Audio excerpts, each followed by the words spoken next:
नमस्कार, मी श्रीकांत उमरीकर. आपण पाहतात अॅनालायझर. लाईक करा, शेअर करा, सबस्क्राईब करा. अॅनालायझरचं ॲप डाउनलोड करा.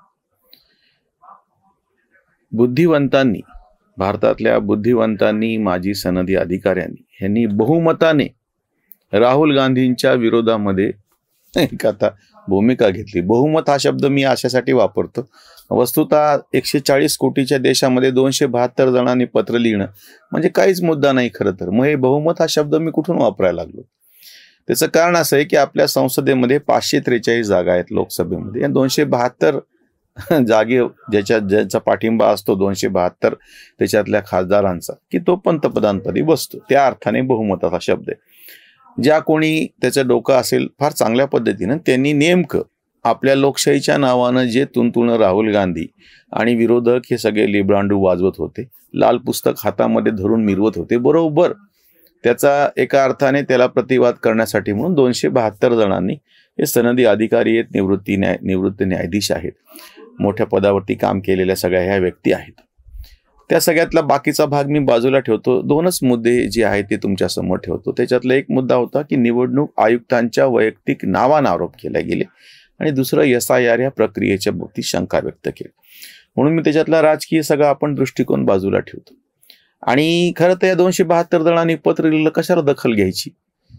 पण नेमकं उलट असं आहे की ह्या सगळ्या विरोधकांना त्यांचेच सगळी खेळी त्यांच्यावरती उलटताना आता दिसते आहे.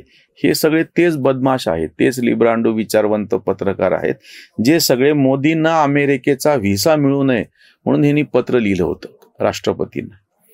अमेरिकेत ह्यांनी धिंगाणा घातला होता त्या सगळ्या त्या गोधरा कांडाच्या पार्श्वभूमीवरती. मोदी कसा हत्यारा आहे, खोनकी दलाली वगैरे सगळं, आणि हे मोदी अमेरिकेत नाही गेले पाहिजे. हे पत्र लिहिणारे हेच व्यक्ती होते. पुरस्कार वापसीवाले बदमाश हेच होते. आपल्याकडचे निर्भय बनववाले, वैचारिक भ्रष्टाचार करणारे हे सगळे तेच आहेत.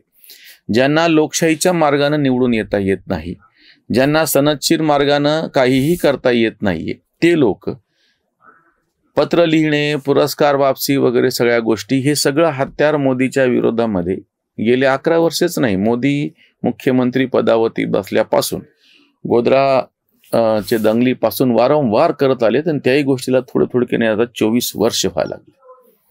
हे जे सगळं हत्यार उचलत होते, आता त्याला प्रतिवाद करण्यासाठी म्हणून, काउंटर करण्यासाठी म्हणून 272 सनदी अधिकारी, बुद्धिवंत, माजी न्यायमूर्ती, म्हणजे माजी न्यायाधीश, न्यायमूर्ती, ह्या सगळ्या लोकांनी जेव्हा यांना पत्र लिहिले, आता हे त्यांनाच म्हणजे भोवलं असं झालं. काय मुद्दे आहेत ह्याच्यामध्ये? ह्याच्यातलं राजकारण बाजूला ठेवा. त्यांनी उपस्थित केलेला एक मुद्दा मला जो अतिशय महत्वाचा वाटतो, तुम्ही लक्षात घ्या हा मुद्दा, की सगळी एकूण प्रशासकीय यंत्रणा चालवत असताना दर 5 वर्षांना निवडणुका होतात. सरकार बदलतं किंवा आहे ते सरकार कायम राहतं. जुनं समजा तुम्हाला आठवणार नाही, किंवा आताची जी तरुण पिढी आहे त्यांना त्याची नुसतीच आठवण देण्यात काही मतलब नाही. पण एक साधारणतः मी तुम्हाला जेव्हापासून बदल जास्त प्रमाणात घडले तो कालखंड सांगतो. 1989ला लोकसभेची निवडणूक झाली. काँग्रेसची सत्ता जाऊन सगळ्यांनी संयुक्त आघाडी जनता दल स्थापन केलं होतं. त्याला डाव्यांनी उजव्यांनी भाजपनी पाठिंबा देऊन विश्वनाथ प्रताप सिंग सरकार पंतप्रधान झाले होते. जेमतेम 1.5 वर्ष त्यांचं सरकार चाललं. परत त्याच्यानंतर ते सरकार कोसळलं. चंद्रशेखरांना काँग्रेसने पाठिंबा दिला. ते सरकार 5-6 महिने चाललं. ते सरकार कोसळलं. दुसरं जे सरकार आलं ते अल्पमताचं होतं, त्याला स्वतःचं बहुमत नव्हतं. आज जसं 240 खासदारांच्या जीवावरती मोदी पंतप्रधान आहेत, त्यांना बाहेरून पाठिंबा आहे, त्यांना पाठिंबा देणारे बाहेरचे पक्ष आहेत. तेव्हा तसंच त्याच पद्धतीनं काँग्रेसचं पण सरकार होतं PV नरसिंहराव यांचं, की त्याला फक्त 243 खासदार निवडून आले होते, बाकीच्यांच्या पाठिंब्याच्या जीवावरती हे सरकार तरलं होतं. त्याच्यानंतर 1 वर्ष देवगौडा, त्याच्यानंतर 1 वर्ष IK गुजराल, परत 13 महिने अटल बिहारी वाजपेयी. ते सरकार एका मतानं कोसळलं. परत निवडणुका झाल्या, परत अटल बिहारी वाजपेयी 4.5 वर्षासाठी पंतप्रधान पदी आले. ते सरकार कोसळलं. मनमोहन सिंग फक्त 145 खासदारांच्या त्यांच्या पक्षाचे असताना मनमोहन सिंग पंतप्रधान झाले, कारण की त्यांना डाव्यांनी पाठिंबा दिला. 2004ला मुदत संपली. ते सरकार परत 206 खासदार निवडून आलेले होते. म्हणजे तुम्हाला मी हे सांगतो आहे, 89 पासून तुम्ही म्हणलात तर सलग एकही पंतप्रधान बहुमत घेऊन 5 वर्ष सत्तेवरती नव्हता. एक तर अल्पमताचं सरकार होतं, जे 5 वर्ष टिकलं, बाकीचे तर ती टिकली नाहीत. आणि मनमोहन यांचं 5 नाही 10 वर्ष टिकलं, पण त्याला बहुमत नव्हतं. 2014ला पहिल्यांदा स्वतःचं बहुमत मिळवून मोदी पंतप्रधान झाले. 2019ला त्याच्यापेक्षा जास्त बहुमत मिळवून तेच पंतप्रधान पदावर राहिले. पूर्ण बहुमत असताना सलग 10 वर्ष पंतप्रधान पदावर राहिलेले नजीकच्या काळातले फक्त मोदी हे एकमेव पंतप्रधान आहेत.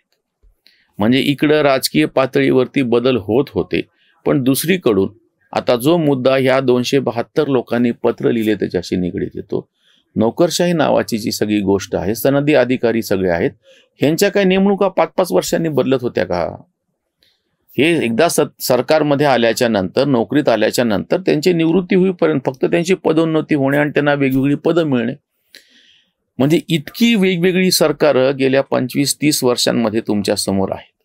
89 पासूनचा जर तुम्ही सगळा हा कालखंड मोजला तर गेल्या 35-36 वर्षांमध्ये इतक्या पद्धतीची सरकार आली. अल्पमताची आली, स्वतःचं बहुमत असलेली आली. ते फक्त एकदाच, म्हणजे आताच 10च वर्ष, इतक्या कालखंडामध्ये फक्त 10 वर्ष सरकार स्वतःचं बहुमत असलेलं होतं मोदींचं. 2004 ते 24 आता त्यांचे बहुमत गेलेले. मग ह्या काळामध्ये जे काम करत होते ते नोकरशाह बदलले का? त्यांच्यावरती जेव्हा तुम्ही टीका करतात, एखाद्या पदावरची पण टीका आपण समजू शकतो की तुम्हाला लोकशाहीमध्ये हक्क दिलेला. या 272 लोकांनी जो मुद्दा उपस्थित केला जास्त गंभीर आहे की तुम्ही ज्ञानेश कुमार नावानं त्या व्यक्तीवरती आरोप करताय. किती भयानक गोष्ट आहे. मग काम कसं करायचं लोकांनी की जर तुम्ही असं नाव घेऊन अगदी हे निवृत्तीनंतर यांची बघून घेऊ अशी धमकी दिलेली राहुल गांधी सारख्या. आणि याच्याबद्दल हे बुद्धिवंत बाकीचे हे तथाकथित जेव्हा मोदींच्या विरोधामध्ये जेव्हा पत्र लिहित होते ते तयार नाहीत बोलायला. आणि आता बरोबर ह्या 272 लोकांनी हाच नेमका पिन पॉइंट म्हणता नेमका मुद्द्या मूळ ह्याला हात घातलेला आहे की तुम्ही एका व्यक्तीवरती, सरकारी सगळ्या व्यवस्थेमध्ये काम करणाऱ्या व्यक्तिशः कसं काय हल्ला करू शकता? अशाच्यानं तर तुम्हाला ही प्रत्यक्ष सगळी प्रक्रिया म्हणजे सरकार चालवणंच मुश्किल होऊन बसेल. तुम्ही जर त्या व्यक्तीला, तुम्ही पदावरती बोला, निवडणूक आयोगावरती पण टीका करा, खरं तर ती करू नये, अधिकृतरित्या तक्रार दाखल करावी, कोर्टात जावं, पण ते काहीच न करता हा मुद्दा त्यांनी उपस्थित केलेला आहे. अधिकृतरित्या तक्रार न करता वाटेल तशी बडबड करणे वाह्यात, आपल्याकडं पारावरती उभं राहून बोंब मारणे म्हणतो ना आपण, निव्वळ तसा प्रकार आहे. आणि दुसरा जो गंभीर मुद्दा या लोकांनी उपस्थित केला, स्पेशल इंटेन्सिव्ह रिव्हिजन, सखोल पुनरीक्षण मतदार याद्यांचं करण्याच्या बाबतीमध्ये तुम्ही शंका कसं काय घेता? याच्यामध्ये या प्रक्रियेमध्ये अडचण काय आहे? हे 2 मुद्दे अतिशय महत्वाचे असे, आपल्या लोकशाहीचा गाभा असलेले आणि याच्यामध्ये फार मोठ्या प्रमाणात नोकरशहांचं काम म्हणजे त्याच्यामध्ये त्यांनी दिलेलं योगदान अभिप्रेत आहे. त्या योगदानावरती तुम्ही शंका घ्यायला लागला.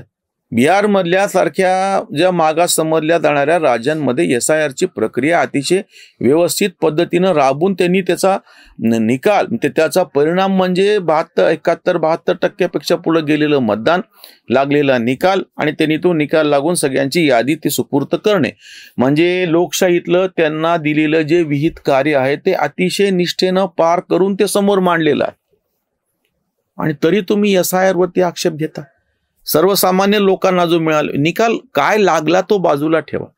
असं समजा, मी परत सांगतो, ही गोष्ट मी आधी पण सांगत होतो की नितीश कुमारच्या ऐवजी आता तेजस्वी यादव मुख्यमंत्री आहेत, त्यांनी शपथ घेतली आहे समजा, त्याच्याशी संबंधच नाही याचा.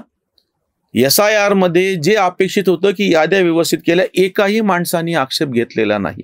निवडणूक झाली, मतदान प्रक्रियेमधलं कोणाला आक्षेप नाही, एकाही मतदान केंद्रावरती पुन्हा दुबार मतदान घ्यायची गरज पडली नाही, मतमोजणी झाली, निकाल लागला, निकाल यांच्या विरोधात गेल्याच्या नंतर बॉम्ब सुरू झाली. तोपर्यंत यांच्या एकाही BLAनी एकही तक्रार नोंदवली नाही, एकही माणूस असं म्हणला नाही की माझं नाव कटलंय म्हणून.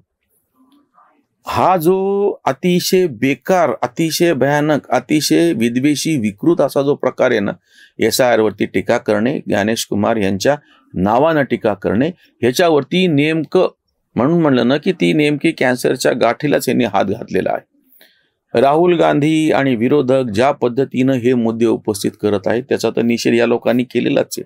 पण आपण सगळ्यांनी सुद्धा भारतीय नागरिक म्हणून हे लक्षात घ्यायला पाहिजे, जेव्हा व्यवस्था काम करत असते ती काही आभाळातून पडलेली नाहीये. आपल्यापैकीच लोक आहेत, आपल्यातलेच लोक आहेत, तुमच्यापैकी सुद्धा काही जणांनी प्रत्यक्ष हे निवडणूक प्रक्रियेचं काम केलेलं असेल. आताही स्थानिक स्वराज्य संस्थांच्या निवडणुकात तुम्ही काम करत असाल. आणि ते चालू असताना हे राजकीय पक्ष स्वतः निवडणुकीला उभे राहतात, त्या प्रक्रियेत भाग घेतात, यांचे BLA तिथे नेमलेले असतात, यांच्याकडे मतदार याद्या असतात, आणि ते सगळं असताना सुद्धा हे परत पुन्हा तसा आरोप करतात. हे निषेधार्ह आहे. 272 जणांनी बहुमताने, म्हणून मी तो 272चा आकडा म्हणून बहुमत, आणि त्यांचंच नाही सर्वसामान्य लोकांनी पण सिद्ध करून दिलेलं आहे की विरोधक किती नालायक आहेत, आणि त्यांच्या थोबाडीत मारलेली त्यांना कळत नसेल तर प्रत्यक्ष निवडणुकीच्या मतदानातूनच त्यांना सनसनीत हे लोक मारायला कमी करत नाहीत. हे बिहारने सिद्ध केलेलं आहे. बघूयात एवढं करूनही त्यांना काही शहाणपण येतं की नाही. इथेच थांबूया. धन्यवाद.